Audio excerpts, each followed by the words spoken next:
రాష్ట్రంలోని 123 పుర నగరపాలక సంస్థలు నగర పంచాయతీలకు ఎన్నికలు నిర్వహించాలని ప్రభుత్వం నిర్ణయించింది. 23 చోట్ల పెండింగ్ లో ఉన్న కోర్టు కేసుల పరిష్కారానికి చర్యలు తీసుకోనున్నారు. డివిజన్లు వార్డుల పునర్విభజన ప్రక్రియ పూర్తి చేయాలని నిర్ణయించారు. పురపాలక పట్టణాభివృద్ది శాఖపై నిర్వహించిన సమీక్షలో సీఎం చంద్రబాబు ప్రధానంగా పుర ఎన్నికలు, పెండింగ్ ప్రాజెక్టులు, కొత్తగా చేపట్టనున్న పనులపై చర్చించారని తెలిసింది. సెప్టెంబర్ లేదా అక్టోబర్లో పుర ఎన్నికలు నిర్వహించే అవకాశం ఉందని సీఎం ఇప్పటికే ప్రకటించారు.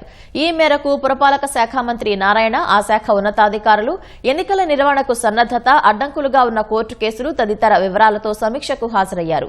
2021లో 2 దశల్లో 100 పట్టణ స్థానిక సంస్థలకు ఎన్నికలు నిర్వహించారు. కోర్టు కేసుల కారణంగా 23 చోట్ల ఎన్నికలకు నోటిఫికేషన్ ఇవ్వలేదు. ఇప్పటికీ పెండింగ్ లో ఉన్న కేసుల పరిష్కారానికి వెంటనే చర్యలు తీసుకోవాలని మంత్రి నారాయణతో పాటు అధికారులను సీఎం ఆదేశించారు. నగరాలు, పట్టణాల్లో కేంద్ర, రాష్ట్ర ప్రభుత్వాలు సంయుక్తంగా వివిధ ప్రాజెక్టుల కింద చేపట్టే 18,000 కోట్ల విలువైన అభివృద్ది పనులకు సీఎం గ్రీన్ సిగ్నల్ ఇచ్చారు. వీటితో ప్రజలకు పూర్తి స్థాయిలో తాగునీరు, రహదారులు, వీధి దీపాలు, పార్కులు సహా ఇతర సదుపాయాలు కల్పించనున్నారు. పనులకు టెండర్లు పిలిచి 2 ఏళ్లలో పూర్తి చేయాలని సీఎం నిర్దేశించారు.